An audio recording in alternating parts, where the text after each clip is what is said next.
டயபெட்டிக்கில் உங்களுடைய HbA1c பொறுத்தளவுக்கு 6 to 7க்குள்ளே இருக்கும் பட்சத்தில் இது மாதிரி நரம்பு மண்டலம் சம்பந்தப்பட்ட பிரச்சனைகள் பெருசாக வராமல் இருக்கும். ஆனால் அதுவே உங்களுக்கு HbA1c வந்து பார்த்தீங்கன்னா 8, 10, 12, 15ன்னு சொல்லிட்டு ஏறி இருக்குது அப்படின்னு சொல்லி சொன்னோம்னா ரொம்ப வேகமாக நரம்பு மண்டலங்கள் பாதிப்படைய ஆரம்பிச்சிடும். நீங்கள் டயபெட்டிக் பேஷன்ஸ் அப்படின்னா உங்களுடைய கால் பாதத்தை பாருங்க, அப்படியே தொலைன்னு கிடக்கும் கால் பாதம். அந்த மாதிரி வந்து கால் பாதம் அவ்வளோ சாஃப்டாக ஆவது ஆரோக்கியம் அல்ல அப்படின்னு அர்த்தம். உடம்புக்குள்ள சர்க்குலேஷன் ப்ராப்ளம் இன்னும் அதிகமாக ஆரம்பிச்சிருச்சு, அதிகமாக இருக்குதுன்றது தான் அர்த்தம். ஏசி போட்ட ரூமில் ஒரு டைல்ஸ் தரையில் வந்து அந்த ஏசி கூலிங்கும் இறங்கியிருக்கும் பாருங்க, அதில் நீங்கள் நடந்துக்கிட்டே வந்து ஒரு நாள் முழுவதும் இருக்குன்னு வச்சுக்கோங்க, உடம்பு டயர்டாயிரும், கால் பாதமும் சில்லுன்னு ஆயிரும். அந்த சில்னஸ் ஏற ஏற நம்ம குதிங்காலெலாம் வலிக்க ஆரம்பிச்சிடும். வந்து அப்படியே வெளியில் வந்து மண் தரையில் செப்பலை கலட்டிட்டு ஒரு 10 நிமிஷம் நடந்து பாருங்களேன், சல்லுன்னு உடனே சர்க்குலேஷன் ஃபுல்லாக ஏறும், பயங்கரமாக எனர்ஜி ஆயிரும், பிரிஸ்க் ஆயிரும். கால் பாதத்துலையும் இந்த மாதிரி எரிச்சல் இருக்குது, நர்வஸ் வீக்னஸ் இருக்குது அப்படின்னா அவங்கெல்லாம் கடைபிடிக்கிறதுக்கான ஒரு டிப்ஸ். ஓகேங்களா? ஆமாம், உடனடியாக உங்களுக்கு வந்து சுகர் வந்து குறைஞ்சபட்சம் 100 பாயிண்ட்லேருந்து 250 பாயிண்ட் வரைக்கும் இறங்கும்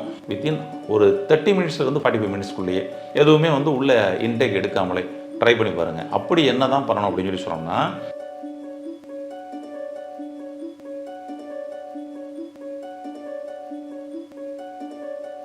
ஹெல்த் கபே நேயர்களுக்கு வணக்கம்.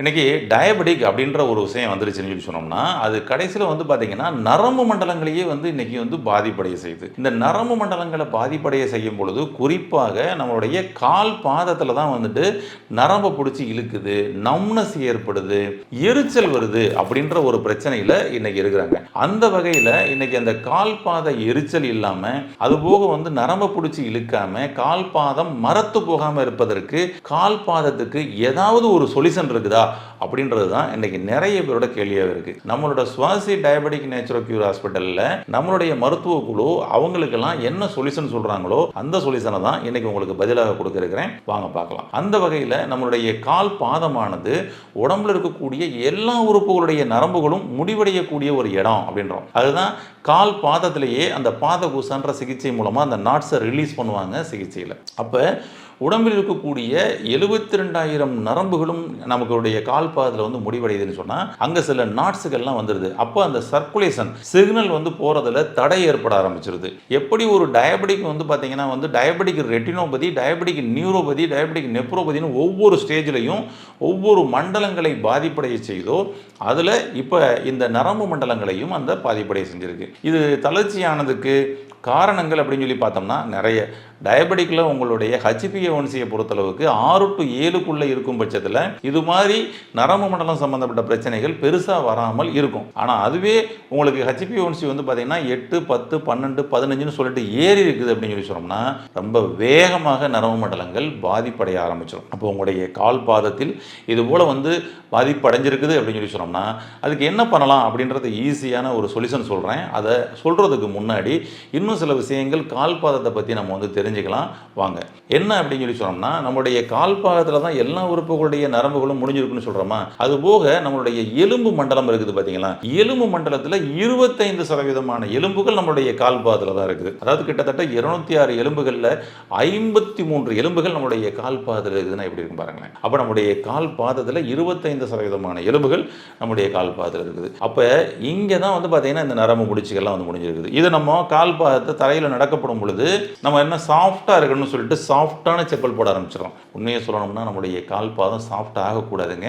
அது வந்து பார்த்தீங்கன்னா கொஞ்சம் ஹார்டாக தான் இருக்கணும். ஆனால் ஓவர் ஹார்டாகவும் ஆகக்கூடாது, அதே நேரத்தில் ஓவர் ஹார்டாகவும் ஆகக்கூடாது, ஓவர் சாஃப்டாகவும் ஆகக்கூடாது. நீங்கள் டயபெட்டிக் பேஷன்ஸ் அப்படின்னா உங்களுடைய கால் பாதத்தை பாருங்கள், அப்படியே தொலைன்னு கிடக்கும் கால் பாதம். அந்த மாதிரி வந்து கால் பாதம் அவ்வளோ சாஃப்டாக ஆவது ஆரோக்கியம் அல்ல அப்படின்னு அர்த்தம். உடம்புக்குள்ள சர்க்குலேஷன் ப்ராப்ளம் இன்னும் அதிகமாக ஆரம்பிச்சிருச்சு, அதிகமாக இருக்குதுன்றது தான் அர்த்தம்.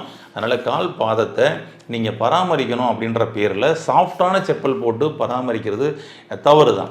நீங்கள் வந்து பார்த்தீங்கன்னா முன்னாடியே உங்களுக்கு டயபெட்டிக் இப்போ தான் இருக்குது, இப்போ தான் ஆரம்பிச்சிருக்குன்னா உடனே கால் பாதத்தை பராமரிக்கிறோம் அப்படின்ற பேரில் சாஃப்டான செப்பல் போட்டுற வேண்டாம் அப்படின்னு சொல்லி சொல்கிறோம். நீங்கள் வந்து கொஞ்சம் மண் தரைகளில் நடங்க. மண் வந்து பார்த்தீங்கன்னா நல்ல ஒரு சுத்தமான மண் கிடச்சிச்சின்னா எடுத்து உங்களுடைய வீட்டில், கொள்ளத்தில், மாடியில் கூட கொஞ்சம் பரப்பி வச்சுக்கோங்க. ஏன்னா அது வந்து நீங்கள் வெளியில் போய் நடக்கப்படும் பொழுது ஹைஜீனிக்காக இருக்காங்க, எல்லோரும் எச்சி துப்பி இருப்பாங்களே அப்படி இப்படின்னு அப்படின்னு சொல்லி கூட உங்களுக்கு இருக்கலாம். நீங்களே வந்து பார்த்தீங்கன்னா இந்த மாதிரி ஒரு நல்ல மண் கிடைக்கிற நேரத்தில் கிடைக்கும் இடத்துல இருந்து எடுத்துகிட்டு வந்து இந்த மாதிரி கொள்ளத்தில் வந்து போட்டு வச்சுக்கோங்க. மொட்டை மாடியில் கூட போட்டு வச்சுக்கோங்க, வாசலில் போட்டு வச்சுக்கோங்க. அதில் கொஞ்சம் நடங்க. உங்களுடைய கால் பாதம் சூப்பராக கொஞ்சம் கொஞ்சமாக ஹார்ட் ஆகும். நார்மல் பொசிஷன் வரும், ஓவர் ஹார்ட்லாம் இல்லை, அந்த லெவலில் வந்தால் போதுங்க. இப்போ தான் உங்களுக்கு இந்த கால் பாதத்தில் நரம்பு சம்மந்தப்பட்ட பிரச்சனைகள் வராது. நீங்கள் கால் பாதத்தில் நரம்பு சம்மந்தப்பட்ட டிஸ்டர்பன்ஸ் வந்திருக்கோங்க எல்லாருக்கும் பாருங்கள் கால் பாதம் சாஃப்டாகிடும். அப்போ அந்த மாதிரி சாஃப்டாக கூடாது, அதை முதல்ல இது பண்ணுங்கள். அதுபோல் ரொம்ப சாஃப்டான செப்பல்லாம் போடாதீங்க. உங்களுடைய எலும்பு மண்டலங்களையும் நீங்கள் பாதுகாத்தாகணும். எலும்பு மண்டலத்துக்கு சாஃப்டாக கொடுக்க என்ன ஆகுனா எலும்பு பலவீனமாகும். அப்போ எலும்பு பலவீனமாகும் பொழுது அப்போ அது வழியாக போகக்கூடிய அந்த சர்க்குலேஷனும் வந்து தடை ஏற்பட்டு எலும்பு மண்டலத்தையே வீக்னஸ் பண்ணிடும். அப்போ மண் தரைகளில் நடங்க. வீட்டில் மண் பரப்பு வந்து ரெடி பண்ணீங்க அப்படின்னா அதில் கொஞ்சம் காலையில் கொஞ்சம் தண்ணி ஊற்றி சூரிய ஒளி அது மேலே படுற மாதிரி வச்சுக்கிட்டிங்கன்னா ரொம்ப நல்லது. மண்ணுக்கு தேவையான சக்தி நமக்கு கிடைக்கும். அந்த மண்ணில் நடக்கப்படும் பொழுது மண்ணோட சக்தி நம்ம உடம்புக்கு கிடைக்கும். அந்த மண்ணில் நடக்கப்படும் பொழுது அதான் அது. அதாவது ஏசி போட்ட ரூமில் ஒரு டைல்ஸ் தரையில் வந்து அந்த ஏசி கூலிங்கும் இறங்கியிருக்கும் பாருங்கள். அதில் நீங்கள் நடந்துக்கிட்டே வந்து ஒரு நாள் முழுவதும் இருக்குன்னு வச்சுக்கோங்க, உடம்பு டயர்டாயிரும், கால் பாதமும் சில்லுன்னு ஆயிரும். அந்த சில்னஸ் ஏற ஏற நம்ம குதிங்காலெலாம் வலிக்க ஆரம்பிச்சிடும், ரைட்டுங்களா? ஆனால் அதே வந்து அப்படியே வெளியில் வந்து மண் தரையில் செப்பலை கலட்டிட்டு ஒரு 10 நிமிஷம் நடந்து பாருங்களேன். சல்லுன்னு உடனே சர்க்குலேஷன் ஃபுல்லாக ஏறும், பயங்கரமாக எனர்ஜி ஆயிரும், பிரிஸ்க் ஆயிரும். இதனால் வந்து முன்னாடிலாம் வந்து பார்த்தீங்கன்னா அதனால் செப்பலே இல்லாமல் அதெல்லாம் நடந்துக்கிட்டு இருந்தாங்க. அப்போ வந்து பார்த்தீங்கன்னா ஆரோக்கியமாக இருந்தாங்க. இன்றைக்கி செப்பல்லையே நம்ம வந்து பார்த்தீங்கன்னா வந்து வெரைட்டியாக செப்பல் ரெடி பண்ணி மெடிக்கல் செப்பல் ரெடி பண்ணி கடைசியில் செப்பல்லாம் அளந்து வேற கட் பண்ணி போட்டு பார்த்துட்டோம். அப்படி இருந்தாலும் வந்து பார்த்தீங்கன்னா அந்த பிரச்சனை தீரலை. செப்பலை கலட்டின பிறகு திரும்பவும் வரதான் செய்யுது. உங்களுடைய உடல் ஆரோக்கியமாக இருக்க வேண்டும் என்றால் உங்களுடைய கால் பாதத்தின் மீது கவனம் செலுத்துங்கள். கால் பாதத்தில் கவனம் செலுத்தினீங்கன்னா உடம்பு ஆரோக்கியமாக இருக்கும். இது ஒரு மெயினான ஒரு விஷயங்க. இந்த பிரச்சனைக்கு கால் பாதம் மூலமாகவே ஒரு சொல்யூஷன் கொடுக்கலாம். அப்படி என்ன சொல்யூஷன் கொடுக்கலாம் அப்படின்னு சொல்லி சொன்னோம்னா, இந்த கால் பாதத்தில் பாத குளியல் அப்படின்னு சொல்லிட்டு நம்மளுடைய சிகிச்சை மையத்தில் எல்லாருக்கும் சொல்லுவோம். இந்த பாத குளியலில் இப்போ நம்ம குறிப்பாக டயபெட்டிக் இருக்குது, அது HbA1c வந்து பார்த்தீங்கன்னா ஹையாக இருக்குது, சுகரை செக் பண்ணி பார்த்தா 300 400 அந்த மாதிரிலாம் வந்து கூட தான் காமிக்குது, கால் பாதத்துலேயும் இந்த மாதிரி எரிச்சல் இருக்குது, நர்வஸ் வீக்னஸ் இருக்குது அப்படின்னா அவங்கெல்லாம் கடைபிடிக்கிறதுக்கான ஒரு டிப்ஸ். ஓகேங்களா? ஆமாம், உடனடியாக உங்களுக்கு வந்து சுகர் வந்து குறைஞ்சபட்சம் 100 பாயிண்ட்லேருந்து 250 பாயிண்ட் வரைக்கும் இறங்கும் வித்தின் ஒரு 30 மினிட்ஸ்லேருந்து 45 மினிட்ஸ்க்குள்ளேயே. எதுவுமே வந்து உள்ள இன்டேக் எடுக்காமலே ட்ரை பண்ணி பாருங்கள். அப்படி என்ன தான் பண்ணணும் அப்படின்னு சொல்லி சொன்னோம்னா, பாகற்காய் பாதக்குளியல் அப்படின்னு சொல்லி சொல்லுவோம். ஏன்னா பாகற்காய் பாதக்குளியல் செஞ்சு பாருங்களேன். என்ன பண்ணணும் அப்படின்னு சொல்லி சொன்னோம்னா, ஒரு 1/2 கிலோ பாகற்காய் வாங்கிக்கோங்க. 1/2 கிலோ பாகற்காயை 2ஆக பிரிச்சுக்கோங்க. ஒரு 1/4 கிலோ பாகற்காயை ஜூஸ் பண்ணுங்க. 1/4 கிலோ பாகற்காயை சின்ன சின்ன பீஸாக கட் பண்ணி சாலட் மாதிரி வச்சுக்கோங்க. ரெடி பண்ணிவிட்டு ஒரு சுடு தண்ணி ரெடி பண்ணுங்கள். உங்களுடைய காலை வந்து வாஷ் பண்ணுறதுக்காக தான். அந்த காலை வாஷ் பண்ணுற மாதிரி வந்து பார்த்தீங்கன்னா ஒரு 1.5 லிட்டரு தண்ணி ரெடி பண்ணி ஒரு டப்பில் ஊற்றிட்டு 2 காலையும் உள்ளே வச்சா உங்கள் கணுக்கால் மூழ்கணும், அவ்வளோதான். அந்த அளவுக்கு வந்து வச்சுக்கோங்க. வச்சுக்கிட்டு இப்போ நீங்கள் அந்த 1/4 கிலோ பாகற்காய் ஜூஸ் பண்ணீங்க இல்லையா, அந்த ஜூஸ் பண்ணதை தூக்கி அந்த தண்ணியில் ஊற்றுங்க. அப்படியே அந்த சுடு தண்ணியில் கொஞ்சம் கொஞ்சமாக மிக்ஸ் ஆகிட்டே இருக்கும். இப்போ அந்த 1/4 கிலோ பாகற்காயை சாலட் மாதிரி சின்ன சின்ன பீஸாக கட் பண்ணி போட்டுருந்தீங்கல்ல, அந்த கட் பண்ணி பீஸ் எடுத்து அப்படியே அதில் போட்டுருங்க. இப்போ உங்களுடைய காலை அப்படியே சும்மா மேலும் கீழுமாக தேய்ச்சி அப்படியே வந்து வாஷ் பண்ணிட்டே வாங்க, அவ்வளோதான். இப்போ அந்த பாகற்காய் அப்படின்றது வந்து பார்த்திங்கன்னா மிதிர் பாகற்காய் அப்படின்னு சொல்லி சொல்லுவோம். அதாவது சின்ன பாகற்காய். ஆமாம், பெரிய பாகற்காயோட சின்ன பாகற்காய் கொஞ்சம் நல்லா கசப்பு தன்மை நல்லாயிருக்கும். அந்த பாகற்காயை போடுங்க, அதுதான் பெட்டராக இருக்கும். இப்போ நல்லா அப்படியே வச்சு மேலே கீழே தேய்ச்சிக்கிட்டே இருங்க. நம்ம சொன்னோம் இல்லையா, உடம்புல இருந்து ஒவ்வொரு உறுப்புகளிடம் இருந்தும் 2 நரம்புகள் நம்மளுடைய கால் பாதத்தை வந்து முடிவடைகிறது. இது நமக்கு கண்ணிலையும் தெரியாது, MRI ஸ்கேன் எடுத்தாலும் தெரியாது. இதெல்லாம் நம்மளுடைய முன்னோர்கள் ஞானத்தின் மூலமாக கண்டுபிடிச்ச விஷயங்கள் சொல்லலாம். அவர்களுடைய ஓலைச்சுவடிகளையும் அவருடைய புத்தகத்திலையும் உள்ள விஷயங்கள் தான் அது. இது வந்து நான் எந்த ரிப்போர்ட்லையுமே பார்க்க முடியலன்னா அது எப்படி நான் நம்புறது அப்படின்றது நிறைய பேரோட கேள்வியாக இருக்கும். நம்மக்கிட்ட வந்திருக்கவங்களே கூட சில பேர் கேட்டுருக்காங்க, இது எப்படி நம்ம வந்து இது பண்ணுறது அப்படின்னு சொல்லி சொன்னோம்னா, இப்போ உங்களால் உணர முடியும். இந்த கால் பாதத்தில் உடம்புல இருக்கக்கூடிய உறுப்புகளுடைய நரம்புகள்லாம் வந்து முடியுதுன்றதுக்கு இப்போ செய்கிறீங்க பார்த்தீங்களா, பாகற்காய் பாத குளியல். இதன் மூலமாகவே உங்களுக்கு வந்து ஒரு பெரிய ப்ரூஃபாக இருக்கும். செஞ்சு பாருங்கள்.